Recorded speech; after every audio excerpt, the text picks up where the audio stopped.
The Rivers family had never looked so defeated by an appliance before. The air conditioner, once a loyal soldier blasting out cool air through summer heat waves, had given up in the middle of July like a tired marathon runner collapsing yards before the finish line.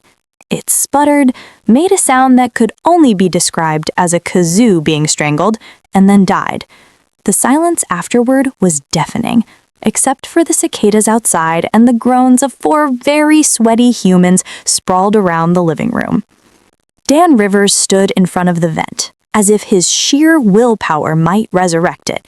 He leaned in, put his face almost directly against the plastic slats, and whispered, "Come on, buddy, one last push. I know you've got it in ya." Sweat rolled down the side of his face, dripping off his jawline dramatically like he was in an overly emotional sports movie.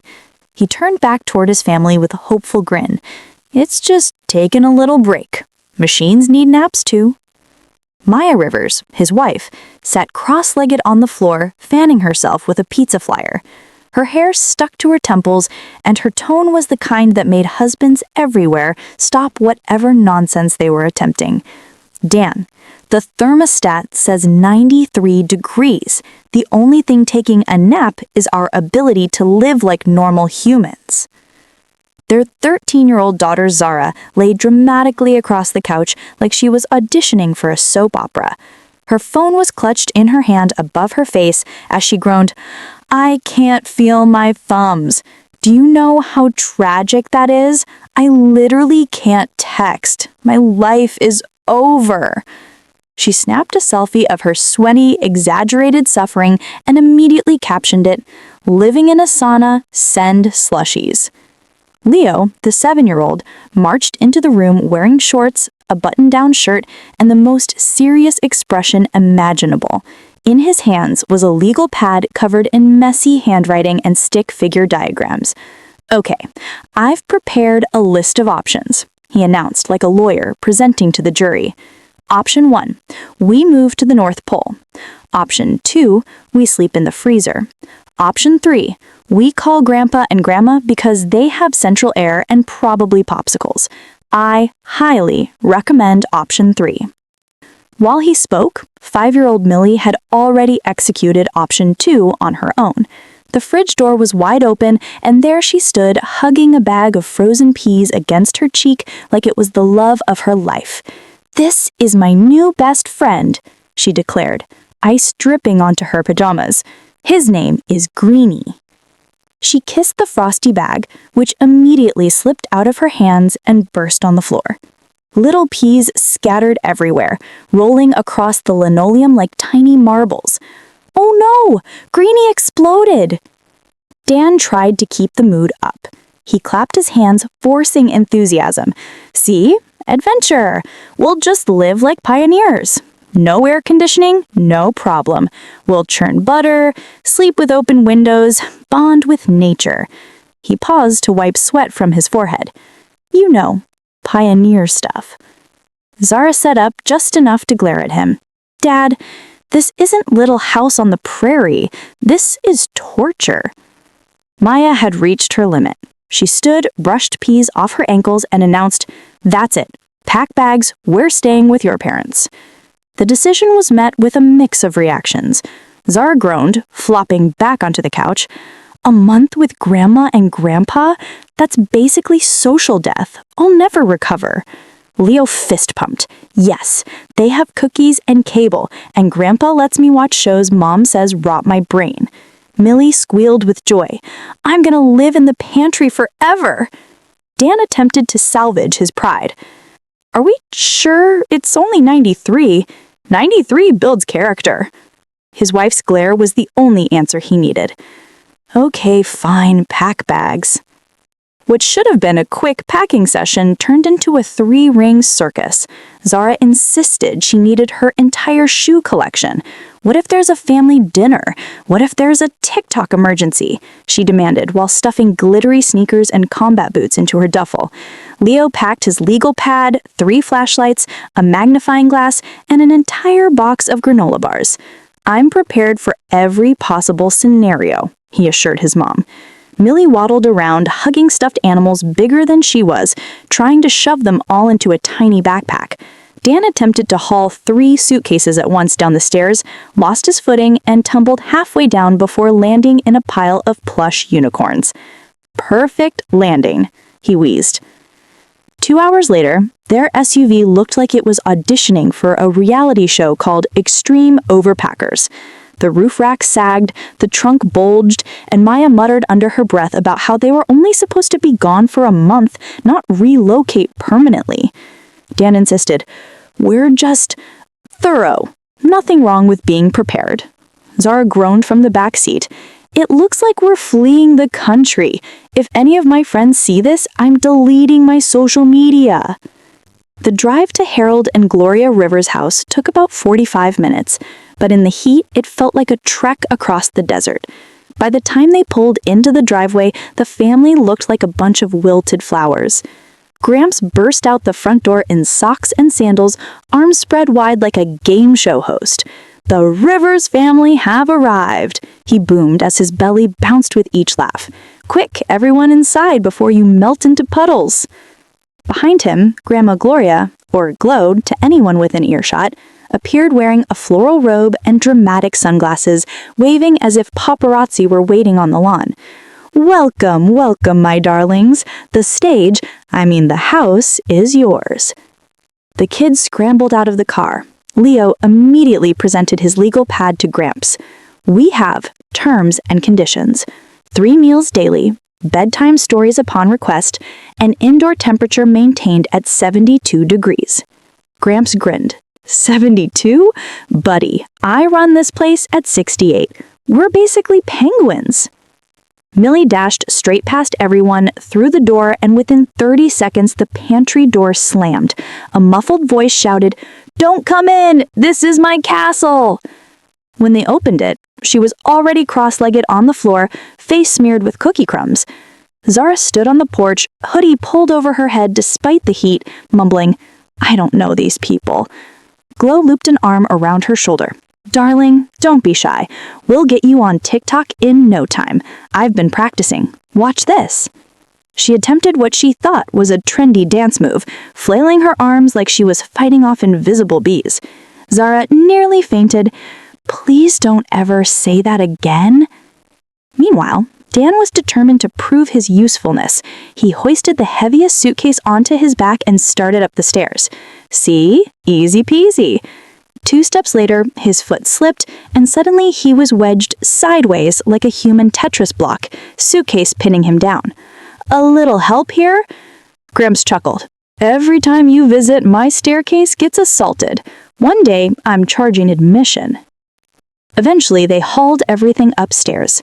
Maya sat on the guest bed with a sigh of relief, only for the frame to give a dramatic crack. The entire mattress tilted like a sinking ship, rolling her into the middle. Millie jumped on gleefully. "Earthquake!" The frame squealed in protest, groaning under the added weight. Dan puffed out his chest. "Don't worry, I can fix this." 10 minutes later, the bed resembled an abstract art project more than furniture. Duct tape stretched across the posts, a butter knife served as a makeshift support beam, and Dan's confidence wavered like a flickering candle. Maya crossed her arms. "If this collapses in the night, I'm suing." Gramps patted Dan's back. "Don't worry, son. If it collapses, just roll onto the floor. It's nature's futon." By evening, the family had gathered in the living room, fanning themselves with old magazines, even though the central air was working beautifully. Glow insisted they mark the beginning of this month-long adventure with a welcome performance. She dramatically cleared her throat and launched into a Broadway ballad, her voice wobbling off-key. Millie clapped wildly. "Encore!" Zara buried her face in a pillow. "I can't be related to you people!"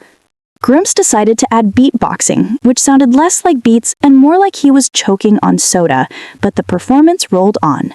Dan attempted to clap along, Maya put her face in her hands, and somehow the chaos of it all became the perfect introduction to what their month would be. And so on their very first day in Gramps and Glow's house, they had already broken a bed, staged a pantry hostage situation, nearly concussed Dan on the staircase, and survived a living room musical no neighbor should ever be subjected to. Yet laughter echoed off the walls. Even Zara cracked a tiny smile, though she'd deny it to her grave. What was supposed to be one quiet month with grandparents had already turned into the beginning of sitcom-style madness, the kind of chaos you can't script, though if you did, it would be very, very funny. Day 1 was over, and the Rivers family had 30 more to go. The first night in Glow and Gramps' house was like moving into another planet. For the kids, it felt like a summer camp disguised as family time. For the parents, it felt like they had entered some kind of reality TV show with no remote control. The guest rooms were all set up, but of course the kids had different ideas. Leo insisted he should get his own room because, as an attorney in training, I need quiet space for depositions. Zara rolled her eyes so hard she nearly sprained them. Leo, you're 10. Your deposition is your math homework. Objection. Leo shot back immediately, arms crossed. Math is a hostile witness. Gramps, who had been half listening while dragging in an extra air mattress, suddenly perked up and said, "Hostile witness? Bruh, that's straight up fire." He winked at Leo, proud of himself for trying slang for the first time. "Bruh? Did you just say bruh?" "Yes," Gramps said proudly, chest puffed out. "Bruh, that's what you kids say when something's lit." Zara covered her face with both hands and groaned, "No, Grandpa. No one over 70 should ever say lit." "Cap," Gramps replied immediately. The entire room fell silent. Leo dropped his pillow. Millie gasped. Zara looked like her soul had left her body. "Did you just say cap?" Zara whispered, horrified. "Yeah, cap. Means truth. No cap. I saw it on the TikTok." "It's TikTok," Zara shrieked, "and no cap means not lying. Oh my gosh, you can't just, you don't even know what that means." "Bet," Gramps said, raising a thumbs up. At this point, Leo was doubled over laughing, and Millie was spinning in circles, chanting, "Grandpa's a rapper! Grandpa's a rapper!" while Glow walked in holding a tray of cookies like she hadn't heard a thing. "Cookies, fam," Glow announced, sliding the tray onto the coffee table. "These bad boys are bussin'." The room exploded again. "Grandma!" Zara shrieked. "Where did you hear that?" "Your auntie sent me a video," Glow said proudly, fanning herself with a pot holder. "It said when food is good, you say bussin'. So these are bussin', no cap." Zara flung herself face first on the couch and wailed, "I can't live here for a whole month. I can't." Dan tried to intervene, laughing as he rubbed Zara's back. "Sweetheart, look at it this way. You'll have the most unique summer vacation story out of everyone in your grade." "That's not a good thing," she shouted into the cushions. Meanwhile, Millie was already licking cookie crumbs on her unicorn plushie. "I like bussin' cookies," she said dreamily. Leo picked up his notepad like a detective. "I move we officially ban Grandpa from saying bussin' in the presence of minors." "Overruled," Gramps said quickly. "This house is a vibe." The chaos carried into bedtime. Millie refused to sleep unless her unicorn had its own pillow. Zara locked herself in the bathroom for 20 minutes, pretending to reapply skincare, when really she was texting her friend, "Send help, grandparents are broken." And Leo walked around the hallway tapping walls like he was searching for evidence. By 10 p.m., Glow marched into the hallway in fuzzy slippers and clapped her hands. "Okay, squad, lights out, it's bedtime or no breakfast tomorrow." "Squad?" Zara croaked behind her phone. "Yes, squad," Glow repeated firmly. "Now yeet yourselves into bed." Zara screamed into her pillow. She said yeet. She actually said yeet. Maya poked her head out of the guest room, whispering to Dan, "We might need noise-canceling headphones." "Or a camera crew," Dan muttered. The next morning was worse, or better, depending on your perspective. Glow insisted on making pancakes with smiley faces, but halfway through breakfast, she proudly announced, "Rise and grind, fam, these flapjacks are low-key bussin'." Zara dropped her fork. "Grandma, please." But Gramps was worse. He had discovered emojis. Somehow, overnight, he'd figured out how to send texts with a combination of flames, 100s, crying laughing faces, and skull emojis. During breakfast, he kept waving his phone at Zara. "Look at this, it's fire," he said, showing her a text he had sent to himself. Pancakes, flames, 100, crying laughing face, skull. Zara nearly choked on her orange juice. "You can't just... you don't even know what that means." "It means pancakes are bussin', no cap," he explained, nodding like a professor. Millie applauded. "Grandpa speaks emoji." Leo scribbled furiously in his notepad, "New trial, grandparents accused of crimes against slang." And thus, Chapter 2 of their month-long sitcom began. Every hour brought a new misused slang word, a new courtroom declaration, or a new unicorn demand.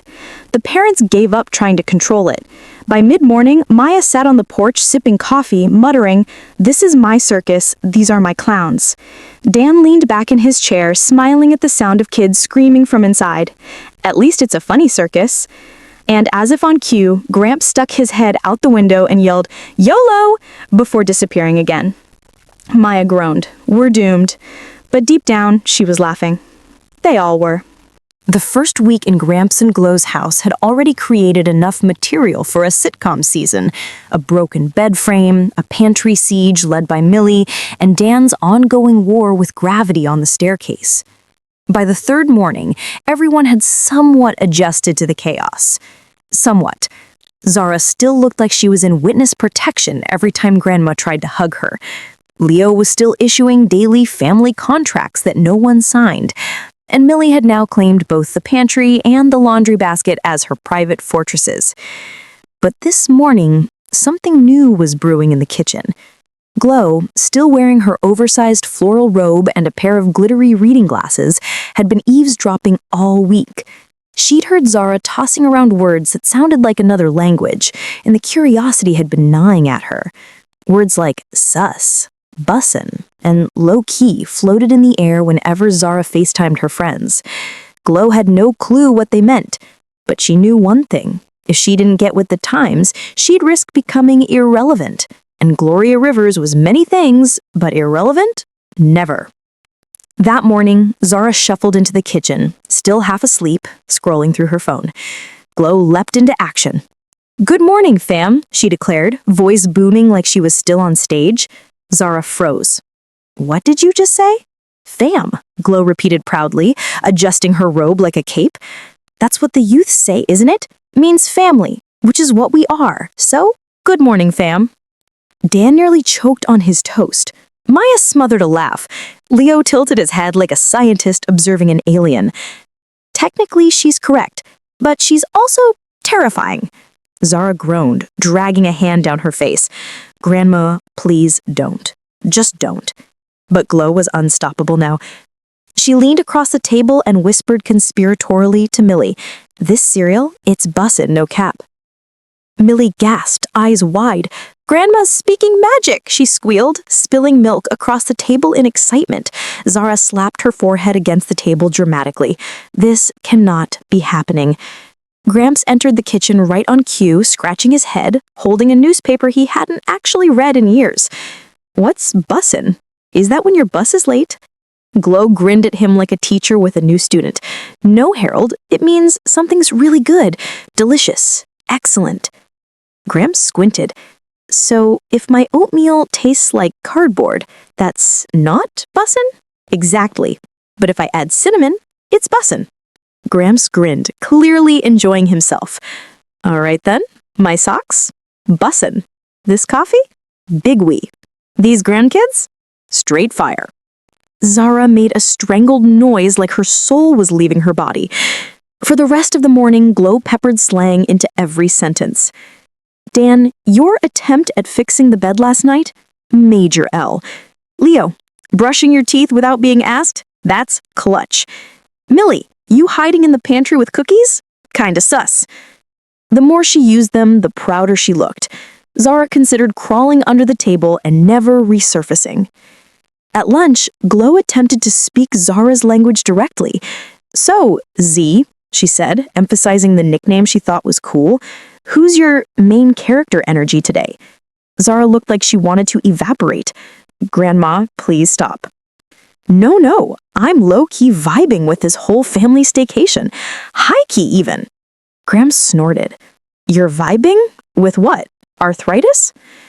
By the afternoon, the slang epidemic had officially spread. Gramps was determined not to be outdone. He sat with Leo in the backyard explaining how to mow the lawn. This lawnmower? Sheesh, she's got riz. Pull that string? Boom, bussin' grass lines.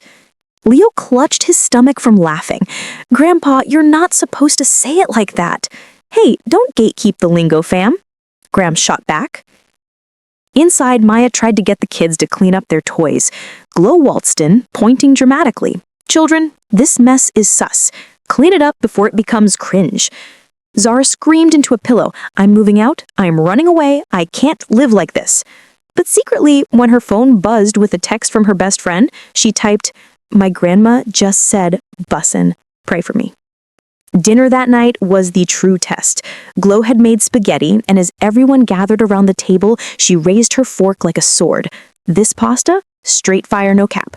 Gramps nodded solemnly. On God. Dan nearly spit water across the table. Maya clutched her napkin against her mouth to stifle laughter. Zara covered her eyes. They're broken. My grandparents are broken. And then came the moment that sealed it. After dinner, Gramps attempted to carry dishes to the sink. He tripped over Millie's toy truck and nearly face-planted, but somehow recovered with a wobble. Saved it. That's a big wee, folks. Everyone burst out laughing. Even Zara cracked a smile, though she immediately hid it behind her phone. The rest of the night turned into a competition. Glow and Gramps tried to outslang each other while the kids egged them on. These brownies are bussin', she shouted. No, this Netflix show is straight vibes. This couch, high-key underrated. By bedtime, the house echoed with ridiculous slang, like a dictionary had exploded all over their conversations. Later, as everyone was winding down, Zara recorded a secret video of her grandparents arguing about whether socks with sandals were drip or an automatic L. She posted it online, fully expecting her friends to roast her. Instead, the video started gaining likes. Your grandparents are iconic, one comment read. Straight goats, another said. Zara stared at her phone in disbelief. For the first time all week, she laughed without trying to hide it. Of course, the Rivers family had no idea this was just the beginning. Glow and Gramps weren't going to drop the slang anytime soon. They had discovered a new toy, and they were going to play with it until everyone in a 3-mile radius begged for mercy. Zara might have thought this was the most embarrassing thing to ever happen to her, but deep down, a tiny part of her was starting to think maybe, just maybe, it was kind of funny. The third night ended with the family sprawled out in the living room, Glow declaring herself queen of the vibes, Gramps arguing he was the goat, Leo trying to keep score, Millie using sus for everything, Dan pretending he understood, and Maya laughing so hard her sides hurt. And upstairs, Zara typed one last message to her group chat before bed. Help, my grandparents have gone viral. The fourth night at Glow and Graham's house was supposed to be peaceful. Dinner had been surprisingly calm, some spaghetti leftovers, some salad, and Millie insisting that cucumbers were tiny green spaceships. Everyone was tired from a day of chaos, and for once there was hope that bedtime would run smoothly. But hope in this house lasted about 5 minutes. Bedtime began like a military operation gone wrong. Maya marched the younger kids upstairs with toothbrushes in hand, while Dan attempted to wrangle pajamas onto a squirming Leo who insisted he wasn't sleepy. You're 13, Dan grumbled. You don't get to pull the I'm not tired card. Leo crossed his arms and adjusted his glasses with exaggerated precision. I'm simply exercising my right to negotiate bedtime terms. From down the hall, Zara shouted, "Nobody cares, Leo," and she slammed her bedroom door, clearly retreating into her teenage sanctuary. Millie, meanwhile, was running through the hallway in nothing but her underwear and a blanket tied like a cape, shouting, "I'm the unicorn lawyer, hear me roar." She skidded across the hardwood floor, collided with the wall, and laughed maniacally. "Why lawyer?" Maya asked, utterly baffled, trying to chase her down with pajamas. Because, she shouted, darting into the linen closet, because lawyers make rules, and I'm making unicorn rules. Rule number 1, no bedtime if you're magical. Grandma Glow appeared at the top of the stairs just in time to hear this. She slapped a hand dramatically against the banister and declared, "No cap, Millie spittin' facts." Maya groaned so loudly it echoed. "Mom, stop encouraging her." But Grandma was on a roll, strutting down the hall like she owned the place. "Fam, listen up. This bedtime policy is looking kinda sus. Loki, I think we should vibe till midnight." Graham shuffled up behind her, already in flannel pajamas and socks with sandals. "Midnight? Are you trying to kill me, woman? My bedtime's been 8:30 since the Clinton administration." He pointed at the kids. "These gremlins stay up past 10 and I'm out. Hard pass. Big L." Leo raised his hand like he was in court. "Objection, Grandpa. As the family's legal representative tonight, I'd like to present a case for an extended bedtime." Dan muttered, "Oh God, here we go." But Leo was unstoppable. He adjusted his imaginary tie and stood taller. Exhibit A. Staying up later allows us to bond as a family, increasing serotonin and reducing sibling conflict. "Reducing conflict?" Zara called from behind her closed door. "Tell that to the gremlin who stole my lip gloss this morning." "It was for my unicorn," she screamed from the closet. "She was going to trial." Exhibit B, Leo continued, ignoring them both. "Research shows older children require independence to thrive. A later bedtime is a sign of trust. Denying it is, in fact, oppression." Gramps whistled. "Sheesh, he's got Riz." "Dad," Maya barked. "What? I'm just saying he's persuasive. Riz means charisma. It's slang. Keep up." Maya looked like she was considering throwing herself out the nearest window. Leo wrapped up his case with a bow. "In conclusion, I respectfully request bedtime be delayed by 1 hour for the vibes." He sat down on the edge of the bed with his arms crossed, smug as ever. Before anyone could respond, Millie burst out of the closet, now wearing Zara's pink sparkly headband like a crown, shouting, "Your Honor," she pointed at Leo, "the unicorn lawyer objects. Bedtime should be canceled forever." She jumped on the bed, bounced twice, and nearly took out the lamp. Dan lunged. "Millie, off the bed!" Millie gasped. "This is witnessed intimidation!" By now, the house was pure chaos. Zara had cracked her door open just enough to film the scene on her phone, muttering, "This is gold. I'm posting this." Leo shouted something about his rights being violated. Millie shouted something about unicorn justice. Dan looked like he aged 10 years in 5 minutes. And Maya, poor Maya, just buried her face in her hands. Grandma Glow clapped her hands like a talk show host. "All right, fam, let's run a poll. Smash that like button if you think the kids should stay up late. Drop a comment with hashtag Team Unicorn if you're vibin' with Millie. And don't forget to subscribe to Grandma's Bedtime channel, where the party never sleeps." Everyone froze. Did she just break the fourth wall?" Leo whispered. "Grandma thinks she's a YouTuber now," Zara muttered. "No cap," Gramps said, nodding. "She's going viral in her mind." The kids collapsed into laughter, even Zara, though she immediately pretended she was coughing. Dan pointed at his mother-in-law. "Mom, you're not helping. You're making this a circus." "Correction," Glow said with a wink. "A vibe circus." At that exact moment, Millie started chanting, "Vibe circus, vibe circus," until she fell over. Somehow, by sheer force of exhaustion, the parents managed to wrangle everyone into pajamas. Leo negotiated himself 10 extra minutes of reading. Millie was tucked in with 3 stuffed unicorns in a blanket fortress. Zara slammed her door shut again, blasting music. Finally, the house was quiet. Or at least quieter. Until Glow tiptoed into Millie's room, carrying a mug of warm milk. "Night, bestie. Sleep tight. No cap." Millie giggled in her half-asleep state. "Grandma, you're cringe." Glow kissed her forehead. "Bet." She tiptoed out, smirking like she'd dropped the mic. Downstairs, Gramps was already snoring in his recliner, TV remote still in hand. Dan and Maya collapsed onto the couch, staring into space like survivors of a natural disaster. "You know," Dan muttered, "this is only week 1. We still have 3 more weeks of this." Maya let out a hollow laugh. "We're not going to survive." In the kitchen, Glow scrolled on her phone, reading the comments on Zara's video from earlier that day. People were calling her Grandma Goat and asking her to start a TikTok. She grinned, whispering to herself, "Hi, Key, I'm built for this."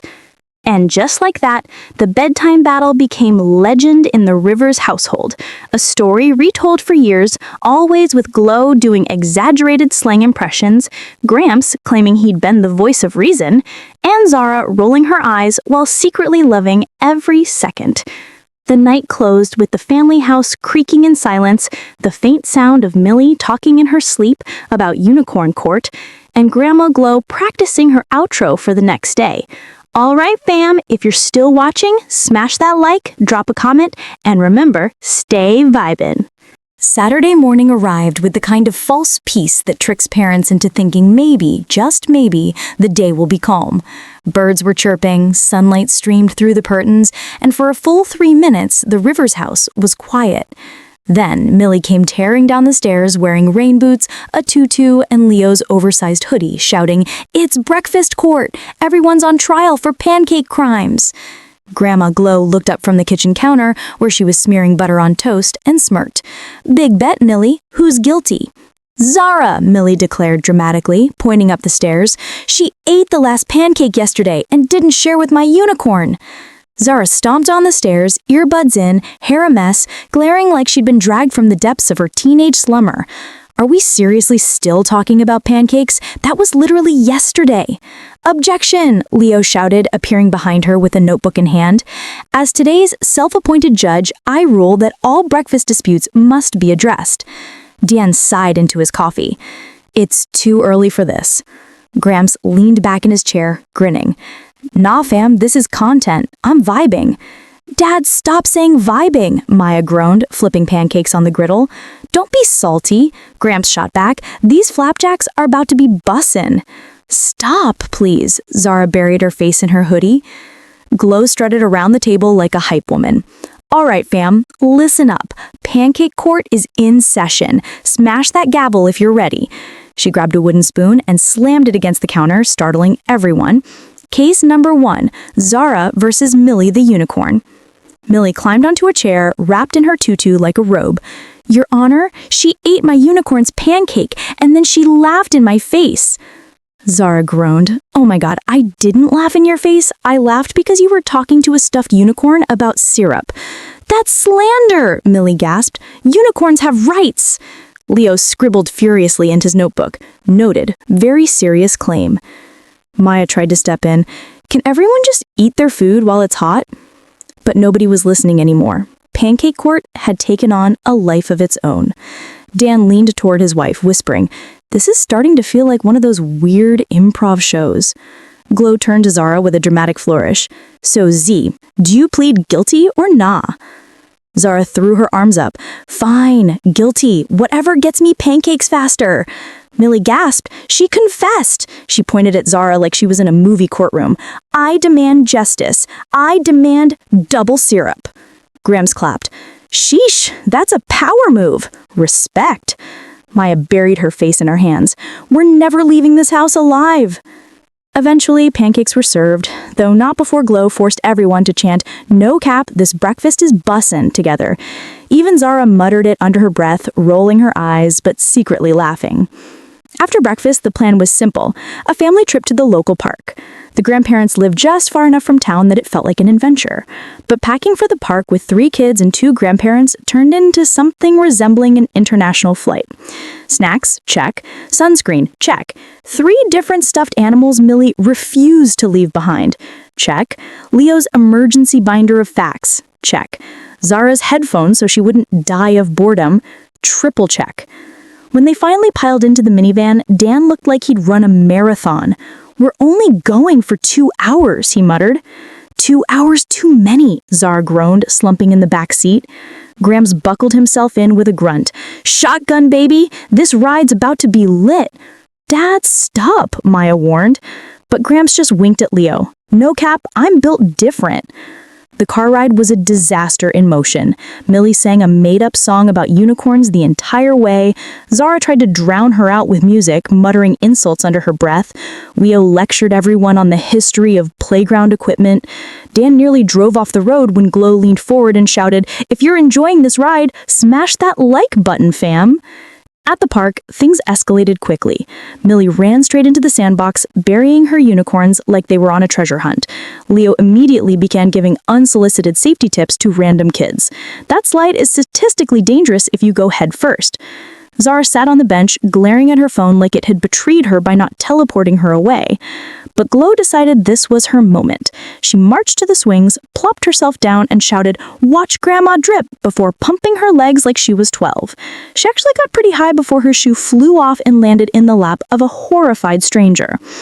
Grams, not to be outdone, climbed halfway up the jungle gym and shouted, "Call me the goat," before immediately realizing he couldn't get down. Little help, fam?"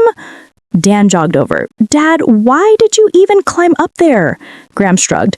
"For the vibes." "Stop saying vibes." Meanwhile, Millie had convinced 2 other kids to join her unicorn law firm in the sandbox. They were now holding a trial against a plastic dinosaur. "The defendant ate all the glitter glue," Millie announced. "Unicorns demand justice." Leo marched over, notebook in hand. "I'll represent the dinosaur." The sandbox devolved into a shouting match between unicorn lawyers and dinosaur lawyers, while Maya sat on the bench muttering, "This is why I don't leave the house." By the time they got home, everyone was exhausted. Millie fell asleep with sand still in her hair. Leo was still scribbling notes about dinosaur rights. Zara stomped upstairs without a word. Dan and Maya collapsed on the couch, but Glow, however, sat at the kitchen table scrolling on her phone. "So apparently, I went viral again," she announced casually. Zara peeked out of her room, horrified. "What?" "Somebody filmed me at the park on the swings, captioned it, 'Grandma got drip.' I'm trending." Gramps beamed. "Straight fire, babe."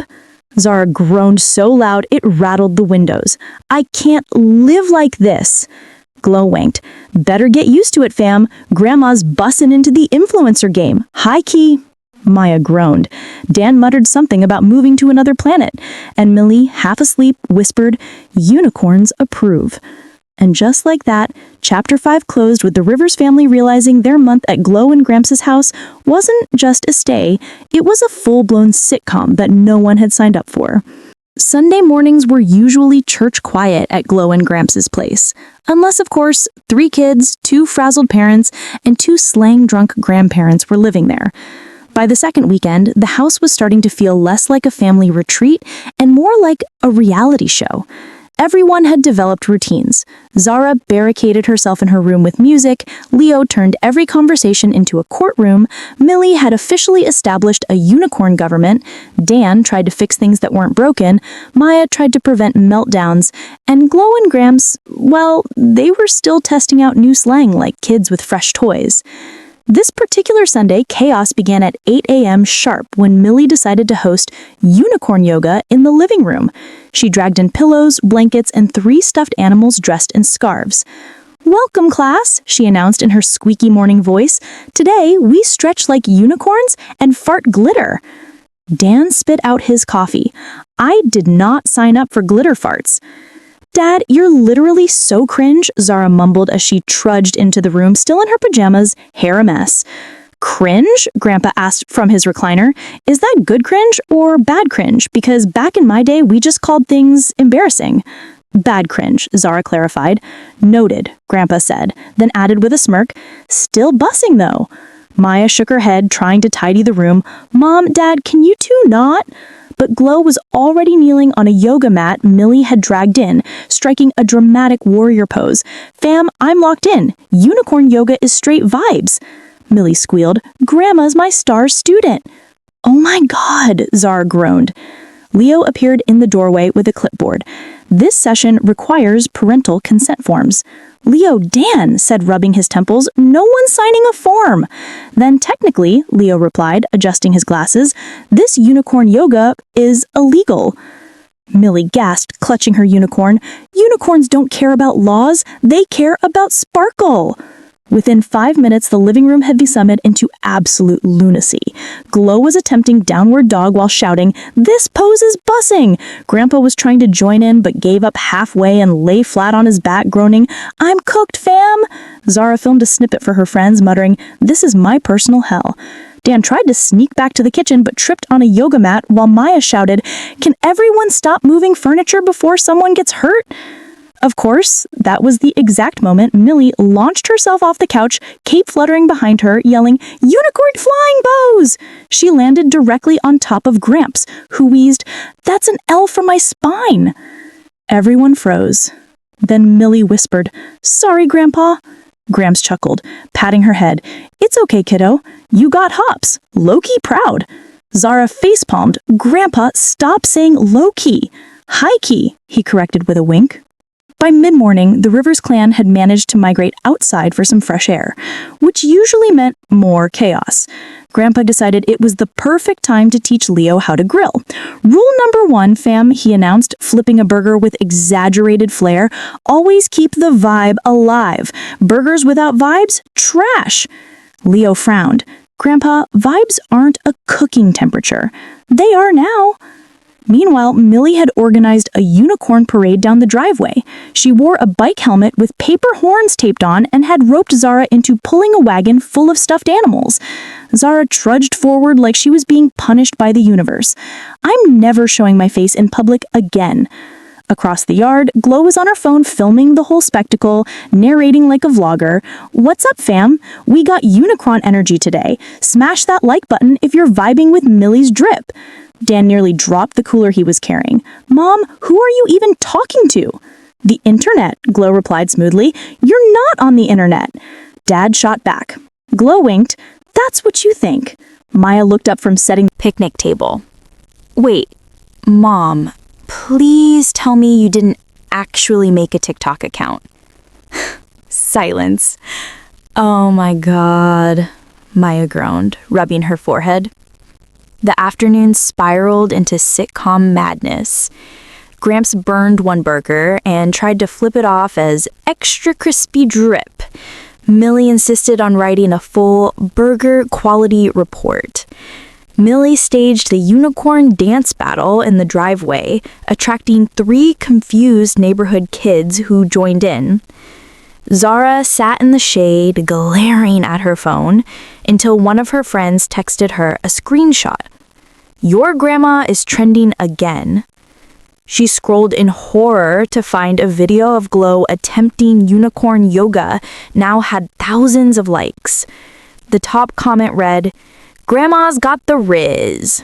Another, "Protect her at all costs." Zara screamed into a pillow. Later that night, after dinner chaos and a half-hearted cleanup, bedtime once again turned into a war zone. Millie refused to sleep without her unicorns being properly tucked in. Leo insisted on reading legal statutes aloud. Zara claimed she needed peace, but blasted music anyway. Dan and Maya argued over who was on kid duty. And through it all, Glow and Gramps roamed the hallway like slang-spouting specters. "Night-night, fam," Glow called, poking her head into Leo's room. "Stay lit, but not too lit. Sleep is clutch." Leo blinked. "What does that even mean?" "It means good night," Gramps translated, leaning on the doorframe. "On God." Millie popped out of her room wrapped in a blanket cape. "Grandma, Grandpa, if you're still here, like this video and subscribe to Unicorn TV." Glow gasped, clutching her chest. "She gets it. She really gets it." Maya snapped. "No more YouTuber talk. Everyone in bed now." Somehow, miraculously, the house settled into silence after an hour of wrangling. Dan collapsed on the couch, staring blankly at the ceiling. "We're never making it through this month alive." Maya sat beside him, laughing despite herself. "No, but we'll have plenty of stories." In the kitchen, Glow scrolled through her phone, grinning at yet another wave of comments praising her sling-filled antics. Gramps leaned over her shoulder, sipping warm milk. "We're bussin', babe." Glow smirked. "High key, we're the main characters now." And upstairs, Zara typed furiously to her best friend. "My grandparents are influencers. Please send help." Monday morning arrived, and with it came the cruel reminder that life wasn't all unicorn parades and slang tutorials. The Rivers kids had to get back to school, Dan had to work remotely, Maya had her endless emails, and Glow and Gramps, well, they had decided they were now the family life coaches. It started when Millie spilled orange juice all over the breakfast table. Instead of helping clean, Glow raised her spoon like a microphone. "Fam, this is a metaphor. Sometimes life spills, but you gotta mop it up with your soul." Gramps nodded solemnly, holding his toast. "No cap. Stay hydrated." Zara slammed her head onto the table. "I can't believe this is my family." Maya grabbed paper towels. "Mom, Dad, please, just help me clean instead of whatever this is." Leo pulled out his notebook. Correction, the orange juice spill was due to negligence. Someone needs to be held accountable. Millie gasped. "It was an accident." "Accidents are still subject to civil liability," Leo replied. Dan groaned. "Leo, for once in your life, can we not have a trial at the breakfast table?" But it was too late. Leo had already written "The Case of the OJ Disaster" across the top of his notepad. By the time everyone finally got dressed, packed, and shoved into the car, chaos was already at full throttle. Zara sat in the front seat blasting music. Leo clutched his notebook like a lawyer on his way to court. Millie had brought 3 unicorns and insisted each one needed its own seatbelt. Maya tried to keep peace in the driver's seat, but behind her, Glow and Gramps were tagging along in their old station wagon. Gramps insisted, "We're vibin' caravan style, big drip, family road trip."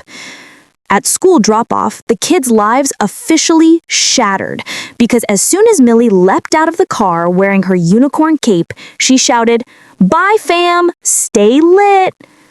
Half the kids in the schoolyard froze. A couple even echoed back, "Stay lit!" Leo followed, adjusting his glasses. "Please be advised, my grandparents are not authorized representatives of slang culture." "Leo!" Maya yelled out the window. "Just go inside!" Then came Zara's turn. She shoved her hoodie over her head, muttering, "If anyone sees me with you guys, I'm faking my own death." Of course, fate had other plans, because across the parking lot, a group of her friends spotted her, and her grandparents filming TikTok dances by the station wagon. Zara's soul visibly left her body. "Grandma, Grandpa, stop!" she hissed, storming over. But Glow twirled dramatically and yelled, "We're bussin', fam! Like, comment, subscribe!" Zara screamed, "You're ruining my life!" Gramps grinned at her friends. "She's just salty, no cap." By the time Maya drove away, she was gripping the wheel so hard her knuckles turned white. "I can't believe you two embarrassed Zara like that." "She'll thank us one day," Glow replied, scrolling through her phone. "We already got 300 views." 300 views, Dan repeated, nearly dropping his coffee. "You guys are going viral at a school drop-off?" Gramps puffed his chest. "Main character energy, baby." Back at home, Dan set up his laptop in the dining room for work. Of course, his serious meeting quickly turned into a comedy sketch. The moment he unmuted his mic, Millie burst into the background dressed like a unicorn princess, chanting, "I declare a glitter emergency!" His boss raised an eyebrow. Before Dan could shoo her away, Gramps leaned into the frame with a plate of bacon. "Was good, fam. We're bussin' with breakfast." Dan's coughed, clearly confused. Who was that?" Dan fake laughed, sweating. "My life coaches." "Certified," added Glow, throwing a peace sign behind him. The camera shook violently as Dan slammed his laptop shut. Meanwhile, Maya tried to get through her own calls in the kitchen, but Glow kept interrupting with motivational speeches. Sweetie, tell your boss you're the main character. If she doesn't respect that, she's an NPC. Maya covered her mic, whispering furiously, Mom, stop. NPC? Her boss asked through the screen. Maya fake smiled. Network performance chart. Smart thinking, the boss said. Bussin thinking, Glow corrected. Maya wanted to sink through the floor. When school finally ended, the kids came barreling back through the door. Zara stormed upstairs without a word, slamming her bedroom door so hard the walls shook. Leo dropped his backpack, sighing. Today was disastrous. Millie skipped inside, twirling. Today was magical! I taught everyone at recess unicorn yoga. Even the teacher tried it. That's not magical, that's chaos. By dinner time, Zara finally emerged from her room, only because she smelled pizza. She slumped into a chair, glaring at Glow and Gramps. My friends sent me like 10 videos of you two. They think you're hilarious. Do you know what that means? That we're bussin'? Gramps asked. That I'll never live this down, Zara shouted. Fam, said Glow, softly, reaching across the table. Being cringe is just being ahead of your time. Dan choked on his soda. Please don't encourage this. But Zara froze. For just a moment, she almost cracked a smile. Almost. Of course, Millie ruined the moment by yelling, Unicorn glitter pizza party, and dumping a handful of sprinkles onto her slice. Everyone screamed. Later that night, after another endless battle to get the kids into bed, Maya sat in the living room with her head buried in her hands. I can't take this anymore. The slang, the chaos, the TikToks, it's too much. Dan sat beside her, equally drained. We're living in a sitcom. Then, from upstairs, they heard Glow yelling, Good night, fam, don't let the NPCs bite, followed by Gramps chiming in, On God. Maya groaned, and it's never ending. Dan sighed, at least it's never boring. And somewhere upstairs, Zara texted her friend, Sent help, my grandparents just said NPCs tuck us in at night. Saturday morning arrived, with the kind of sunshine that screamed field trip, though if you asked Maya, it was screaming, chaos is coming. She sipped her coffee slowly, watching Glow and Gramps whispering at the kitchen table like middle schoolers plotting a prank. Dan wandered in, hair sticking out like a scarecrow. What are they doing? He asked groggily. Maya sighed. I don't know, but I heard the words squad goals and mall drip check, so I'm worried. Sure enough, 5 minutes later, Glow clapped her hands and declared, Fam, today we're hitting the mall. Big vibes, no cap. Gramps nodded proudly. We're about to go full send. These grand wins won't know what hit them. Zara, who had just entered the room, froze mid-step. The mall? With you guys? Absolutely not. But Millie squealed. Yes! Unicorn shopping trip! She leaped onto a chair and started chanting, Mall, mall, mall, until Leo muttered something about mass hysteria and buried his face in his notebook. Maya tried to intervene. Guys, do we really have to? Yes, Glow interrupted. It's mandatory family bonding time. We're trending, Maya. The people demand content. Dan blinked. What people? Our TikTok followers, Glow answered smugly. We got 2,000 views on our last video. We're basically influencers now. Zara made a strangled noise. Please, please tell me this is a nightmare. But an hour later, the entire Rivers family was piled into 2 cars and headed for the mall. Glow in oversized sunglasses, Gramps in a backwards cap, and both humming Drake songs off-key. The mall was already buzzing when they arrived. Families, teens, grandparents, it was packed. Zara's worst-case scenario. The first disaster struck at the entrance when Millie spotted a fountain and immediately started climbing into it. Millie, get out of there! Maya shouted. But the unicorns are thirsty, she argued, waving one of her plushies dramatically. Security glared. Dan had to wade in up to his knees to fish her out, muttering apologies while Glow filmed the entire ordeal on her phone. Content, baby, this is bussin'. Zara pulled her hood over her head. I don't know these people. Inside the mall, chaos multiplied.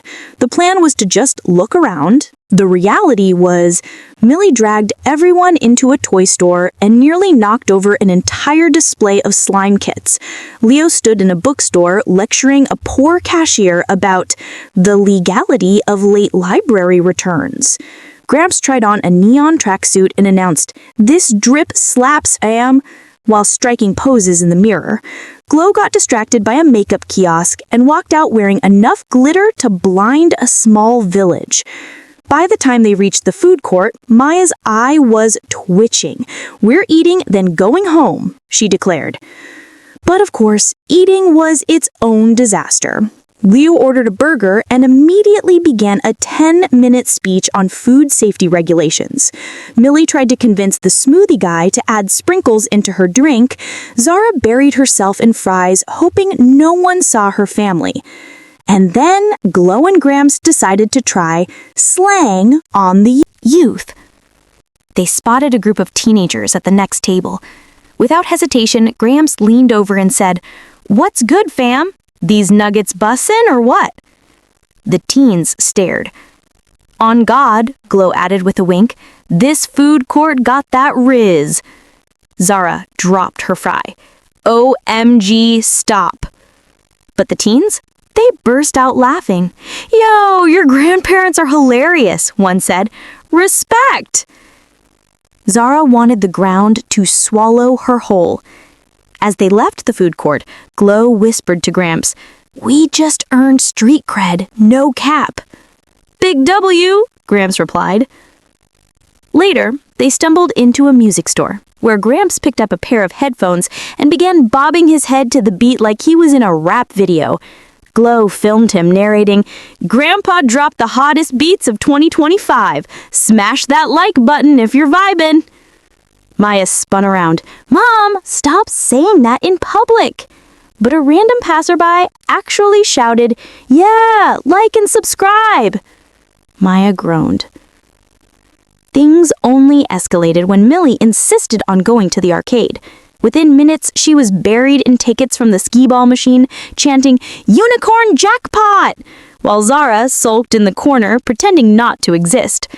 Leo got stuck on the claw machine and refused to leave until he won a stuffed penguin.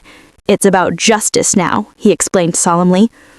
Meanwhile, Gramps challenged a group of middle schoolers to a dance-off on the arcade's DDR machine, and won.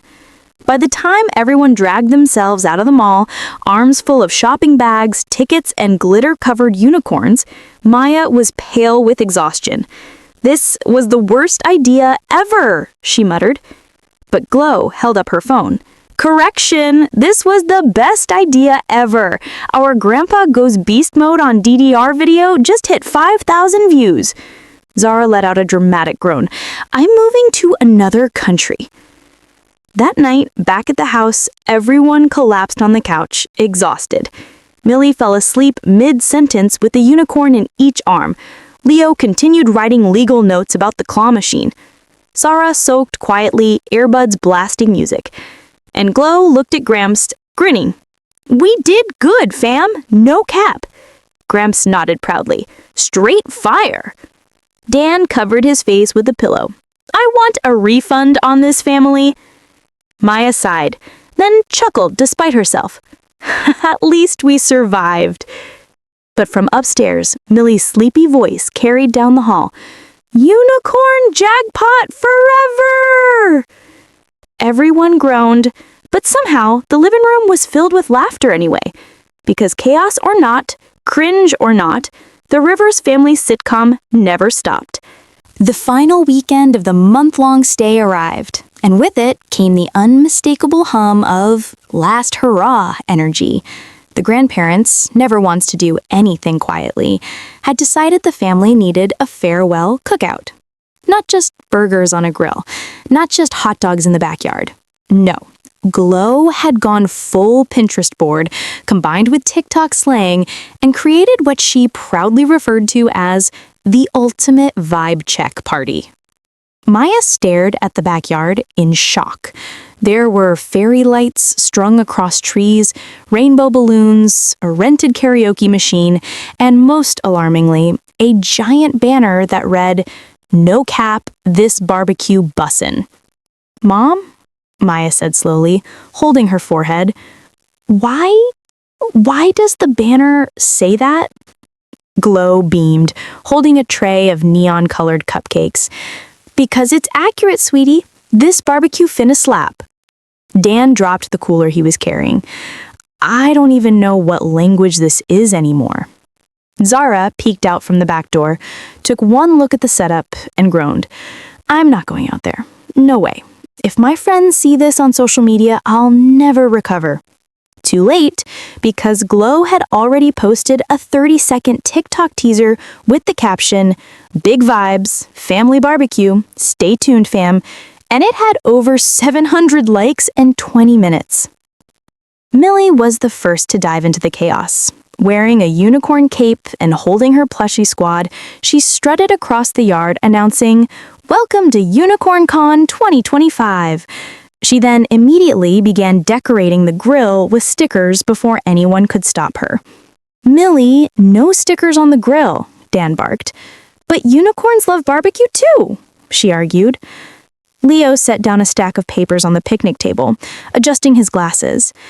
"If we are to proceed with this so-called barbecue, I must first outline the regulations. Number 1, no glitter in the food. Number 2, proper food handling gloves must be used at all times.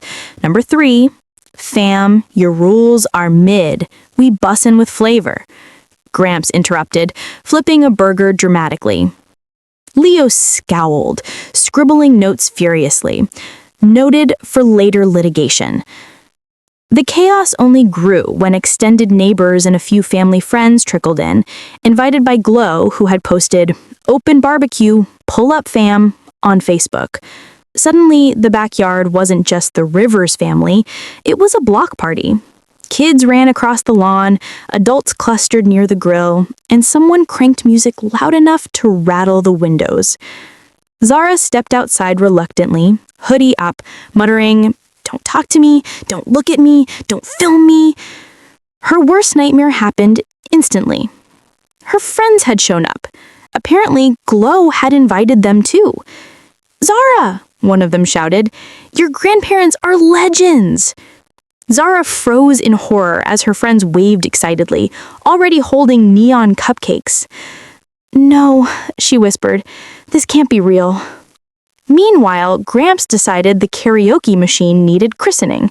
He grabbed the mic, adjusted his cap backwards, and began rapping offbeat to an old hip-hop instrumental. "Gramps got bars, no cap. Flippin' burgers, taking a nap. Fam vibe strong, we don't lack. This backyard party straight slap." The crowd, mostly kids, went wild. Phones whipped out. Glow screamed, "Go off, King!" Zara buried her face in her hoodie and whispered to the grass, "Please strike me down." Maya tried to restore order by herding people toward the food, but Glow was on a roll. She grabbed the mic after Gramps and shouted, "Smash that like button if you vibin' with these hot dogs, fam." Half the kids in the yard yelled back, "No cap!" Dan muttered to Maya, "We're losing control. This is no longer a barbecue. This is a cultural revolution." Things escalated further when Leo announced he would be holding an official trial in the backyard. The case of glitter versus the burger. He dragged a lawn chair into the center, using it as his judge's bench, and appointed Zara as the jury. "No," Zara said flatly, "I refuse." But Leo ignored her. Opening statement, the defendant, Millie, is accused of attempting to decorate the grill with unicorn stickers, which could have resulted in a safety hazard. Millie gasped dramatically. "Objection! Unicorns are innocent." Gramps, still holding the karaoke mic, shouted, "Objection sustained, fam." "That's not how it works," Leo snapped. The trial devolved into shouting, Millie chanting, "Unicorn rights," while the neighborhood kids joined in, and Grams acting as a hype man, yelling, "Facts! Big wick!" after every sentence. Eventually, Maya shouted over the noise, "Enough! No more trials! Eat your food before I lose my mind!" Dinner turned into another comedy sketch. Glow had tried out slang-themed dishes from a recipe blog, resulting in menu items like bussin burgers, no-cap nachos, and straight-fire s'mores. Dan stared at his plate. "This burger has glitter on it." "That's edible glitter," Glow said proudly. "No such thing," Dan cried. Millie leaned over, eyes sparkling. "Trained you for unicorn nuggets." The night reached peak insanity when Millie announced the Unicorn Parade finale. She lined up every kid in the yard, handed out toy horns and sparkly scarves, and led them around the backyard chanting, "Unicorn Squad! Unicorn Squad!" Zara wanted to sink into the earth, but her friends actually joined the parade, laughing hysterically. One of them even filmed it, shouting, "Zara, your family is goated!" Zara shrieked, "Stop calling them goated!" But it was too late. As the chaos raged, Maya sat on the porch swing with Dan, both utterly drained. It's been a month of this. Slang, chaos, unicorns, trials. I don't know whether to laugh or cry. Dan leaned back, watching Millie parade a unicorn plushie like a flag. Both. Maybe both at once. The karaoke machine fired up again. This time, Glow and Gramps did a duet of a pop song, throwing in slang words at random like confetti. "Love is bussin', life is slappin', fam stay vibin', no cappin'." The entire yard clapped and cheered. Phones recorded. Somewhere a neighbor set off a sparkler. And in the middle of it all, Zara, red-faced, mortified, but unable to hold it in anymore, laughed. A real laugh, loud and uncontrollable. Everyone turned to look at her. "What?" she demanded between giggles. "They're ridiculous. It's so cringe, it's funny." The yard erupted in cheers.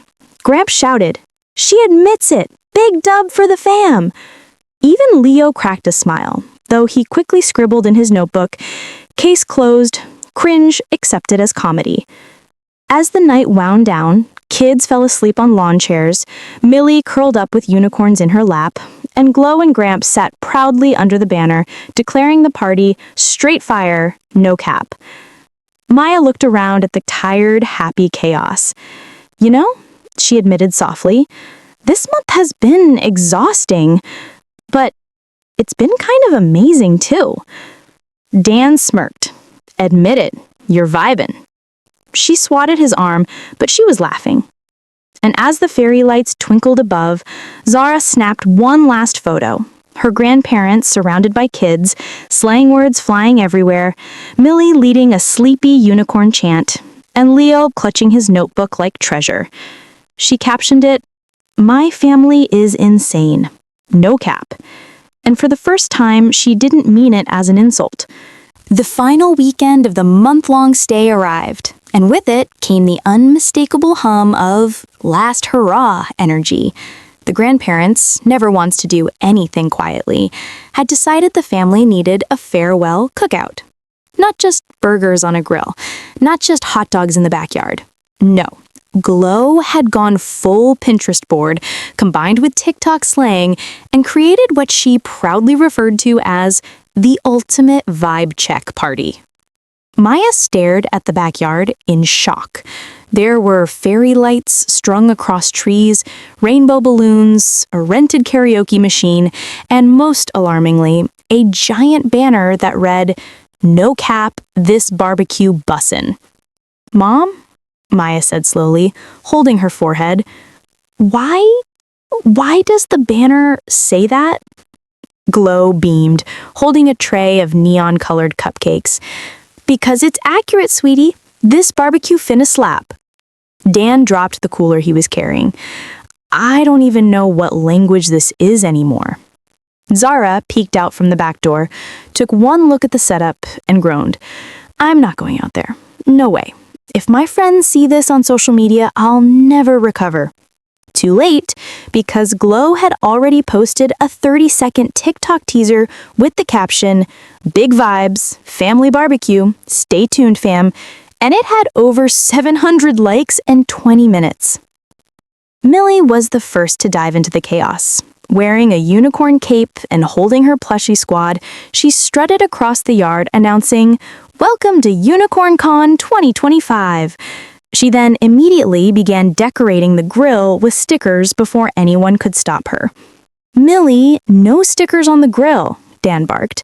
"But unicorns love barbecue too," she argued. Leo set down a stack of papers on the picnic table, adjusting his glasses. "If we are to proceed with this so-called barbecue, I must first outline the regulations. Number 1, no glitter in the food. Number 2, proper food handling gloves must be used at all times. Number 3, fam, your rules are mid. We bussin' with flavor." Gramps interrupted, flipping a burger dramatically. Leo scowled, scribbling notes furiously. Noted for later litigation. The chaos only grew when extended neighbors and a few family friends trickled in, invited by Glow, who had posted, "Open barbecue, pull up fam," on Facebook. Suddenly, the backyard wasn't just the Rivers family, it was a block party. Kids ran across the lawn, adults clustered near the grill, and someone cranked music loud enough to rattle the windows. Zara stepped outside reluctantly, hoodie up, muttering, "Don't talk to me, don't look at me, don't film me." Her worst nightmare happened instantly. Her friends had shown up. Apparently, Glow had invited them too. "Zara," one of them shouted, "your grandparents are legends." Zara froze in horror as her friends waved excitedly, already holding neon cupcakes. "No," she whispered, "this can't be real." Meanwhile, Gramps decided the karaoke machine needed christening. He grabbed the mic, adjusted his cap backwards, and began rapping offbeat to an old hip-hop instrumental. "Gramps got bars, no cap. Flippin' burgers, taking a nap. Fam vibe strong, we don't lack. This backyard party straight slap." The crowd, mostly kids, went wild. Phones whipped out. Glow screamed, "Go off, King!" Zara buried her face in her hoodie and whispered to the grass, "Please strike me down." Maya tried to restore order by herding people toward the food, but Glow was on a roll. She grabbed the mic after Gramps and shouted, "Smash that like button if you vibin' with these hot dogs, fam." Half the kids in the yard yelled back, "No cap!" Dan muttered to Maya, "We're losing control. This is no longer a barbecue. This is a cultural revolution." Things escalated further when Leo announced he would be holding an official trial in the backyard. The case of glitter versus the burger. He dragged a lawn chair into the center, using it as his judge's bench, and appointed Zara as the jury. "No," Zara said flatly, "I refuse." But Leo ignored her. Opening statement, the defendant, Millie, is accused of attempting to decorate the grill with unicorn stickers, which could have resulted in a safety hazard. Millie gasped dramatically. "Objection. Unicorns are innocent." Gramps, still holding the karaoke mic, shouted, "Objection sustained, fam." "That's not how it works," Leo snapped. The trial devolved into shouting, Millie chanting, "Unicorn rights," while the neighborhood kids joined in, and Gramps acting as a hype man, yelling, "Facts! Big wick!" after every sentence. Eventually, Maya shouted over the noise, "Enough! No more trials! Eat your food before I lose my mind." Dinner turned into another comedy sketch. Glow had tried out slang-themed dishes from a recipe blog, resulting in menu items like bussin' burgers, no-cap nachos, and straight-fire s'mores. Dan stared at his plate. "This burger has glitter on it." "That's edible glitter," Glow said proudly. "No such thing," Dan cried. Millie leaned over, eyes sparkling. "Trade you for unicorn nuggets." The night reached peak insanity when Millie announced the Unicorn Parade finale. She lined up every kid in the yard, handed out toy horns and sparkly scarves, and led them around the backyard chanting, "Unicorn Squad! Unicorn Squad!" Zara wanted to sink into the earth, but her friends actually joined the parade, laughing hysterically. One of them even filmed it, shouting, "Zara, your family is goated!" Zara shrieked, "Stop calling them goated!" But it was too late. As the chaos raged, Maya sat on the porch swing with Dan, both utterly drained.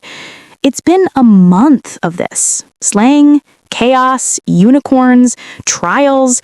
I don't know whether to laugh or cry. Dan leaned back, watching Millie parade a unicorn plushie like a flag. Both. Maybe both at once. The karaoke machine fired up again. This time, Glow and Gramps did a duet of a pop song, throwing in slang words at random like confetti.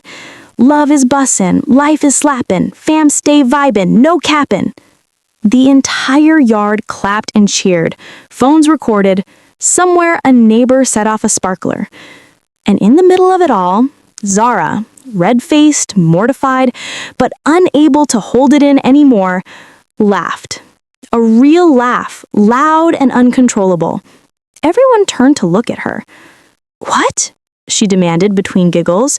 "They're ridiculous. It's so cringe, it's funny." The yard erupted in cheers. Gramps shouted, "She admits it. Big dub for the fam." Even Leo cracked a smile, though he quickly scribbled in his notebook, "Case closed, cringe accepted as comedy." As the night wound down, kids fell asleep on lawn chairs, Millie curled up with unicorns in her lap, and Glow and Gramps sat proudly under the banner, declaring the party straight fire, no cap. Maya looked around at the tired, happy chaos. "You know," she admitted softly, "this month has been exhausting, but it's been kind of amazing too." Dan smirked. "Admit it, you're vibin'." She swatted his arm, but she was laughing. And as the fairy lights twinkled above, Zara snapped one last photo. Her grandparents surrounded by kids, slang words flying everywhere, Millie leading a sleepy unicorn chant, and Leo clutching his notebook like treasure. She captioned it, "My family is insane. No cap." And for the first time, she didn't mean it as an insult. The house felt quieter than it had in weeks. Too quiet, almost unnatural. On Monday morning, after the kids returned to school and the parents got back into their routines, everyone realized how much they missed the chaos. The slang-filled mornings, the glitter-covered lunches, the spontaneous karaoke. Suddenly the house felt ordinary. By Wednesday, Millie was dragging her unicorn through the hallway, sighing, "It's boring without Unicorn Con."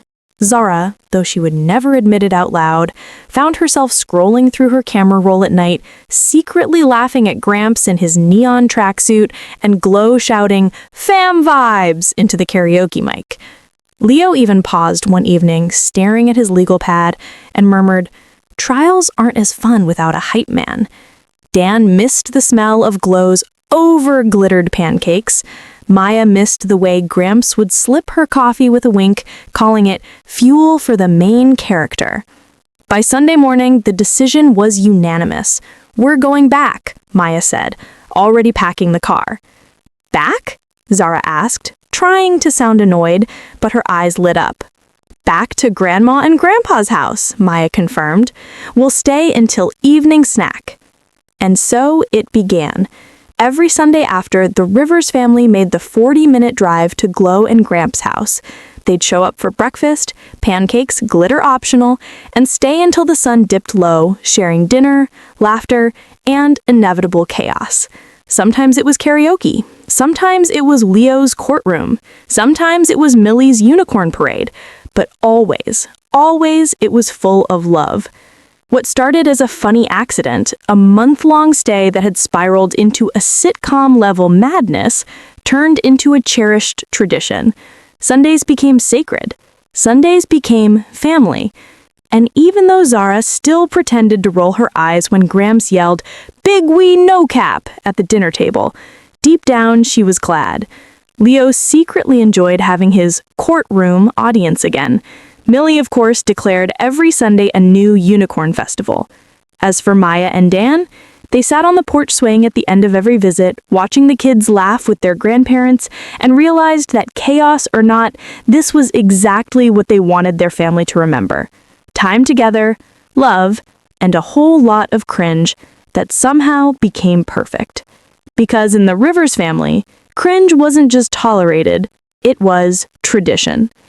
If you vibed with the Rivers family's chaos fam, drop a no cap in the comments. Smash that like button and tell us, what's the funniest thing your grandparents have ever done? Until next time, stay bussin', keep the vibe strong, and never forget, Family Sundays are straight fire.